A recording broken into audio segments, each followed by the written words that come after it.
خۆشەویستان، لەم چەند سەعاتەی ڕابردووە ڤیدۆیەکیان بۆ ناردم. یەکێک لەو کەسانی کە عەمامەیە بەسەریەوێتی وەکو مامۆستای ئاینی باسی شتێک ئەکا، گوایە من کێشەیەکی گەورەم هەبووە لەگەڵ مامۆستا هەڵۆ، دوای ئەوەی کۆمەڵێ مامۆستای ئاینی بەڕێز هاتوونە داوایان لە من کردووە لە پێناو خوا، قبوڵم کردووە چوومە بۆ لای ئەو، دانیشتووینە وتوویەتی من خێزانی مامۆستا عادیل بۆ خۆم بە حەڵاڵە زانم وەکو کەنیزە. والله الذي لا إله إلا هو. سوێن بەو پەروەردگاری ئەرز و ئاسمانی دروست کردووە. تا ئەم دەقەیە بۆ 5 دقەش لەگەڵ خودی مامۆستا هەڵۆ کێشەم نەبوو بە هیچ شێوازێ. مەدریس مامۆستایەکی زۆر دانیشت بوون، مەلا هەڵە گوتی ئێستا خێزانی مەلا عادلم وەکو کەنیزەک بۆ خۆم پێ حەڵاڵە. دەی چاک بزانن برانی مسلمانان، ئەو کەسەی کەوا عەقیدەی دەگەڵ مەلا هەڵۆتێک نەکاتەوە، خێزانی هەر هەمووانی پێ حەڵاڵە وەکو کەنیزەک سبەینێ دەست ڕێژیان بکاتە سەری ئەگەر بۆی چوویە سەری. بسم الله الرحمن الرحیم. خۆشەویستان و بەڕێزان، خوای پەروەردگار لە قورئانە ئەفەرمێ: ولا يجرمنكم شنآن قوم على ألا تعدلوا اعدلوا هو أقرب للتقوى. بەداخەوە ئێمە لە عولەمایانی پێشینەوە وەکو شێخ جونەیدی بەغدادی و وەکو زۆرێک لەو عولەمایانەی تر بەوەمان بەدی کردووە کە لە لای تەسەوف و عیرفان هەندێک شت بەدی ئەکرێ کە بریتێ لە ئەخلاقیات و سلوکیات، بەڵام ئەوەی لەم ڕۆژگارەیە ئەگوزەرێ زۆر لەوە دوورترە. والله الذي لا إله إلا هو. سەرڕای ئەوەی کە لە کوردستانیش نیم، بەڵام زۆر بەداخەوم شتەکان گەیشتۆتە ئاستێک باسی ناموسی خەڵکی تیا بکرێت. خۆشەویستان، ئەلەم چەند سەعاتەی ڕابردووە ڤیدۆیەکیان بۆ ناردم. یەکێک لەو کەسانی کە عەمامەیە بەسەریەوێتی وەکو مامۆستای ئاینی باسی شتێک ئەکا، گوایە من کێشەیەکی گەورەم هەبووە لەگەڵ مامۆستا هەڵۆ، دوای ئەوەی کۆمەڵێ مامۆستای ئاینی بەڕێز هاتوونە داوایان لە من کردووە لە پێناو خوا، قبوڵم کردووە چوومە بۆ لای ئەو، دانیشتووینە وتوویەتی من خێزانی مامۆستا عادیل بۆ خۆم بە حەڵاڵە زانم وەکو کەنیزە. والله الذي لا إله إلا هو. سوێن بەو پەروەردگاری ئەرز و ئاسمانی دروست کردووە. تا ئەم دەقەیە بۆ 5 دقەش لەگەڵ خودی مامۆستا هەڵۆ کێشەم نەبوو بە هیچ شێوازێ. ئەمە یەک. دوو، وەکو ئەدای برایەتی لە هەموو کاتێکە هەر من قەرزاری ئەو بووم. 2 جار هاتووە بۆ مزگەوتەکەم نوێژی کردووە. جارێکیان لە ناحیتەکی جەباری هاتووە نیوەڕۆژ لە ماڵ من نانی خواردووە، نوێژی لە پشتنەوە کردووە و لە خودبەکەشم ئامادە بووە. جارێکی تریش هاتووە بۆ چەمچەماڵ لە لای من نوێژی کردووە و لە لای من خودبەی کردووە. تەنانەت خود لە ساڵی ڕابردووە کە ماڵیشم چووە سلێمانی، شەوێک لەگەڵ چەند برایەکی موسڵمان و ئەو منتیقە هاتبوون بۆ لام، دوای نەخۆشیەکەم لە ماڵا نەبووم، چوبوونە ماڵ خزمێکم لەوێ چایەکیان خواردووە. تا ئەم دەقا واللهی یەک نوێژی ئیشیام کردووە لە مزگەوتی ڕێدین لە مزگەوتەکەی مامۆستا هەڵۆ. تا ئەم دقەی کە ئێستا من لەو ڤیدۆیە قسەتان بۆکەم، واللهی بەرهەیوانی ماڵی مامۆستا هەڵۆم نەبینیوە.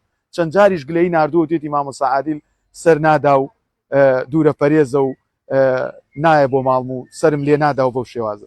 ئەم قسانی کە ئەیکەم، خۆشەویستان، تۆ مامۆستایەکی ئاینیبی، بەبێ ئەوەی سەرچاوت هەبێ، منتەسیبی بۆ ڕوتێک کە خۆی بە ئەهلی سونە و جەماعە بزانێ و خۆی بە تەسەوف و عیرفان بزانێ، بێ باسی ناموسی من بکەی کە گوایە مامۆستا هەڵۆ لە ناو مەجلیسەکەوە بێتی من خێزانی مامۆستا عادیل بۆ خۆم وەکو کەنیزەک بە حەڵاڵە زانم. واللهی ئەوە زۆر بوختانێکی گەورەیە براکە. واللهی مسلمانان، بەداخەوە لەم ڕۆژگارەیە خراپترین ئیش بووەتە ئیشی مەلا. واللهی وباللهی وتەڵڵاهی ئینسانی مسلمان شەرم لە ئیشی مەلایەتی ئەکاتەوە لەم ڕۆژگارێ. باشەوە بۆ بە خۆتان نایەنەوە، بۆچی بەکار ئەهێنێن لەم لاولەوە؟ بابە ئەگەر مامۆستا هەڵۆ قسەیەکی کردووە بە عیلم ڕەدی بدەنەوە، ئەگەر هەڵەی کردووە قسەیەکی وتووە بە ئەئیمەکانی ئێوە، بە عولەماکانی ئێوە، ڤیدۆی لەسەرتان تۆمار کردووە، بە عیلم و بەدین جوابی بدەنەوە. بۆچی مامۆستایەکی تری وەک من ئەهێنە مەوزوعەکە و باسی ناموسی منی تیا ئەکەن؟ بەداخەوە بۆ ئێوە ئەرێ یەکێتی زانایان ئێوە لەکوێن؟ یەکێتی زانایان ئێمە هەوێمان هەبوو لە لای ئێوە دەرکراین و دیفاعتان لێمان نەکرد، بە ئەمانەت شۆ بگەڕێمەوە بۆ کورسان هەوێکەشتان بۆ ئەنێرمەوە. واللهی ئەوەی کەوەها بانخوازە، شەرم ئەکا لەو ڕۆژگاری کە مەلاکانتی کەوتون. باشە ئەمە معنای چییە؟ بۆ ئەم شتە ڕناگرن، بۆچی ئەم شتە ئاوا بێ؟ بۆچی کەسێک کە لە دەرەوەی وڵاتیشە باسی ناموس و خێزانی بکرێت؟ جا خۆشەویستان، من وەڵاهی چەند کەسێک وتیان ئێمە تەلەفۆنەکەین و بزانە ئەو کەسەکی بیدۆزینەوتم وازی لێبێنن، ئەساوە لە عەلە یەکێتی زانایان بە ئیشی خۆڵسێ، وەلەو یەکێتی زانایانیش بەس خەریکی بەیان نامە بڵاوکردنەوەیە، وەکو چۆن ئەفغانستان کاتێ ئێران ئاوی لێ ئەبڕێتەوە ئەڵێ هەر خەڵکەکەش تابعە بۆ حکومەتەکە، ئەعمالکم عمالکم، چۆن ئێران قەسری کوردستانەکە هەر بەیان نامە بڵاوەکەنەوە لە 91ەوە، ئێوە شەر کەسی هەڵاکە یەکێتی زانایان و ئەوقاف هەر بەیان نامەتان لە دەست دێ، خۆ هەر ئێوە شەر تابعن بۆ ئیشە گەورەکە کە بریتێ لە عمال و کاربەدەستەکان. باش ئێوە ناتوانین ئیجراعات بکەن، ناتوانن ئەو پیاوە بانکن بڵێن لەکوێیە بەشایەتی چێ، چەند مامۆستا لەوێ بوو، چۆن ئەم پیاوە ئەو فتوای داوە.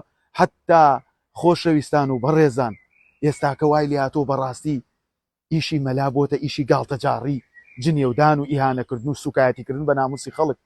وەڵاهی من خۆم زۆر لەوە بە گەورەترە زانم ڕەدی شتێکی وا بدەمەوە، بەڵام براکانم کە گەیشتۆتە ئەو ئاستەی کە ئیهانە و ئەخلاقیاتی خەڵک بخرێتە تۆڕە کۆمەڵایەتیەکانەوە، وەڵاهی لە هیچ کەسێکی قبول ناکەم خێزانی من بە کەنیزەک و سەبایە بزانێ و ئەو پیاوەش بۆ 5 دقە کێشەی لەگەڵ منان نەبووە، بەڵام ئەتانەوێ بە هۆکاری کۆمەڵێشتی تر خەڵکێک بگەلێنە ئیشێکەوە عیبە بۆ ئێوە. داوا ئەەکەم لەو کەسانی کەوەها زۆر تاوانبارن، چەند مامۆستایەک خۆیان منتەسیب کردووە بۆ مەزهبی ئەبی حەسەنی ئەشعەری، زۆر لەو مۆزوعەیە تاوانبارن و ئەوانە چەند مامۆستایەکی ئاینین لە هەولێر ئەم عودوانیەتە ڕابگرن، عەقلانی بیرکەنەوە. خەڵکی موسڵمانی کورد چاوەڕێی ئەوەیەتی ژەمێنانی نییە، ئێمە هۆکاری پیاکردنی نان بین بۆی. هەندێک خەڵک پێویستی بەوەیە دەستێکی خێر بەسەریا بێنین ڕاستی کەینەوە لە خواردنی کریستاڵ، لە بەکارهێنانی مخدرات، لە خواردنی شەراب، لە ماڵی بێباوک. ئێستاکە ئێمە بووینەتە مەخسەرە لە تۆڕە کۆمەڵایەتەکان، مامۆستای ئاینی بۆتە مەخسەرە، بابە بۆ خاتری خوا بۆوە ئەکەن. وەڵڵا ئێوە دەست لە پشتانە درێ، وەڵڵا ئێوە دەعمەکرێن لەم لاو لەولاوە، هیچ گومانی تیان نییە. بۆچی ناموسی خەڵکی لە ناو تۆڕە کۆمەڵایەتەکانە گاڵتە و ئیهانە پێەکەن؟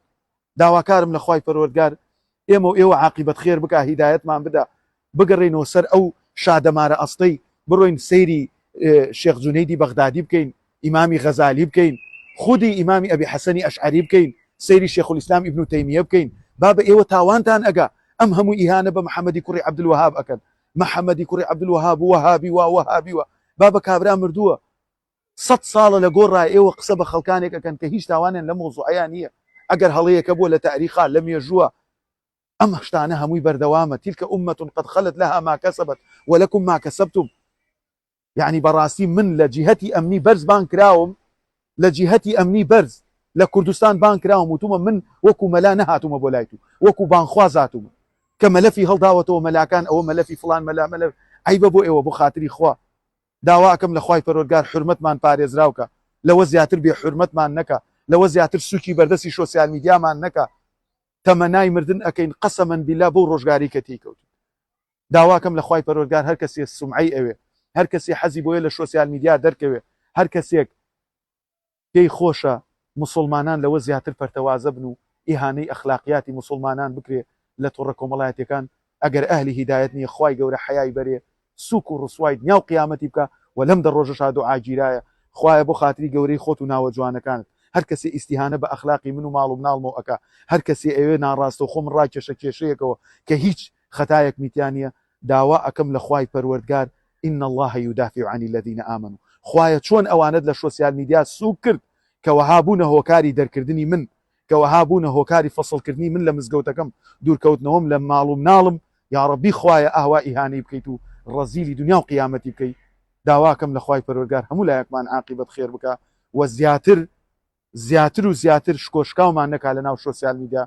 وەسەلام عەلەیکم وەڕەحمەت الله وبەرەکاتوه.